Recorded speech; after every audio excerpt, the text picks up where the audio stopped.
ప్రస్తుతం మనతో పాటు మాజీ మంత్రివర్యులు అమర్ సింగ్ తిలావత్ గారు ఉన్నారు. అమర్ సింగ్ గారు, చెప్పండి, ఈరోజు మీరు ఆల్ ఇండియా బంజారా సేవా సంఘ్ తరపున అంటే ఇది ఎన్నికలు అసలైనవి కాదు, ఎవరిని సంప్రదించకుండా జరుగుతున్నటువంటి ఎన్నికలని కొంతవరకు విమర్శలు వస్తున్నాయి.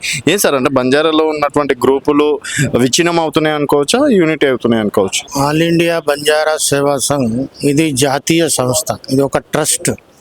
జాతిని సన్మార్గంలో నడపటానికి పనిచేస్తున్న ఒక సంస్థ.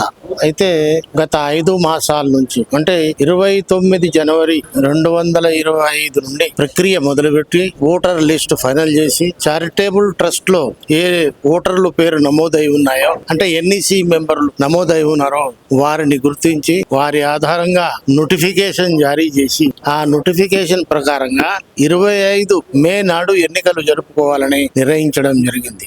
నోటిఫికేషన్ చేసి ప్రక్రియ చేసిన ప్రతి వాడికి తెలియజేయడం జరిగింది. అయితే ఏదో ఆషామాషిగా కాదు, బాగా బహిరంగ ప్రకటన చేసి చారిటబుల్ ట్రస్ట్ యొక్క అనుమతి పొంది ఎన్నికలు జరుపుకోవడం జరిగింది. సార్, ఇప్పుడు చూసుకున్నట్టయితే మీరు బంజారాల కోసం ఎప్పటి నుంచో ఫైట్ చేస్తున్నారు కదా, ఇప్పటి వరకు తెలంగాణ రాష్ట్రంలో మంత్రివర్గంలో కూడా బంజారాలకి చోటు కల్పించలేదు. దానిపైన మీ అభిప్రాయం ఏంటి సార్?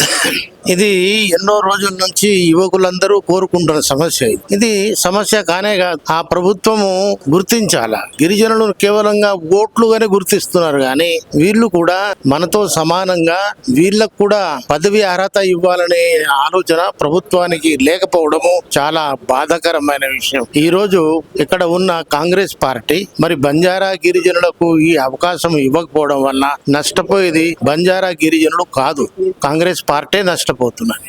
ఎంచేతనంటే ఆంధ్రప్రదేశ్ లో కూడా ప్రిఫరెన్స్ ఇవ్వడం లేదని నష్టపోతున్నది అంటున్నాను. రాను నార్త్ తెలంగాణలో మాత్రం బీజేపీ ప్రవాహిత ప్రాంతాలు గాను, అదే దక్షిణ తెలంగాణలో మాత్రం కాంగ్రెస్ కు మంచి అవకాశం వచ్చిందంటే అదృష్టంగా భావించి ఈ జాతికి ప్రాధాన్యత ఇవ్వవలసిన పార్టీలు ప్రాధాన్యత ఇవ్వకుండా ఇలా చేయడం వల్ల గిరిజనులు రెచ్చిపోయి రేపటి నాడు ఆ పార్టీకే నష్టాన్ని చేకూరుస్తారు. అయితే సార్, ఇప్పుడు అంటే యూనిటీ లేక ఈ విధంగా జరుగుతుంది అనుకోవచ్చా? ఇప్పుడు మీరే ఆల్ ఇండియా బంజారా సేవ ఇంకొకరు దాదాపు రకరకాలుగా ఉంటున్నాయి కదా. ఇది యూనిటీ లేక కాదు, ఆల్ ఇండియా బంజారా సేవా సంఘంలో యూనిటీ రావాలనే ఉద్దేశంతో ఎన్నికలు పెట్టడం అంటే మన ప్రజాస్వామ్యంగా ప్రజాతంత్రంగా ఎన్నుకుందామని. కొంతమంది హేములు దుష్ట బుద్ధి గల వాళ్ళు ఉంటారు, వాళ్ళు చెడగొట్టే ప్రయత్నం చేస్తారు. దాన్ని ఎన్నో మార్గాలు ఉన్నాయి. ఏది చారిటబుల్ ట్రస్ట్ ద్వారాను, కోర్టు ద్వారాను, లేకుంటే ఏదో రకంగానూ మేము దానికి మార్గం తీస్తాం. కానీ ఎన్నికైన వాడికి మరి పదవి ఇవ్వకుండా ఉండడము, ప్రధానమైన ఒక మంత్రి పదవి ఇవ్వకపోవడం అంటే ఈ ప్రభుత్వం యొక్క అవివేకంగా భావిస్తారు.